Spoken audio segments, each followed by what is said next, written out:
Welcome to the series where I teach you flash photography so you can be the most confident and competent wedding photographer yet. I want to start with our affirmations. Flash is not scary. I can learn anything. When I learn flash, I will be the most confident and competent wedding photographer yet. I can't wait to see the beautiful images I create when I learn flash. Now that we've gotten that out of the way, my favorite flash power foundation for almost any given wedding reception space is 1/16. I think this is a great starting point for you to work with your camera equipment to get going. Let's start by setting our flash power to 1/16. Take your first tester image in whatever room you're in right now. You'll notice that either it's too bright or it's too dark. You're gonna make decisions with your camera settings to compensate for whatever your scenario is. Let's start with it's too bright. Let's start by maybe changing the tilt of the flash. Maybe you don't want that direct flash. Take another tester shot.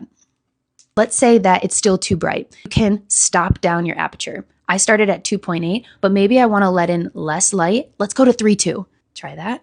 Now I'm noticing that it's getting darker, which is great. My ISO is at 100. So let's bring our ISO up. Let's start with one distance from our subject, and then let's play a game where we actually go further away. I'll just go over here.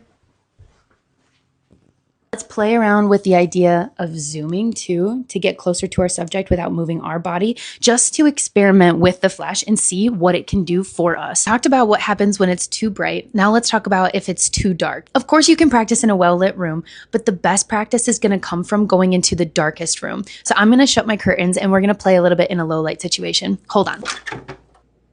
Okay, perfect. Now it's darker. Okay, so now I'm going to take a picture. And I'm noticing that it's too dark. I'm going to open up my aperture to let in more light. This is usually the first place that I go because I truly believe that you should set your aperture first based on what story you're trying to tell. By opening up my aperture from 3.2 to now 2.2, it let in enough light that I don't feel like I need to change anything else. But the other options, of course, if you want your camera sensor to be more sensitive in a low light situation, raise your ISO. You can go back to your flash power and instead of 1/16, you can go up to one of those more aggressive flash powers like 1/8. And I'm going to do the same experiment where I go back a little bit just so that way I have more distance between me and my subject, and I'm going to experiment with that as well.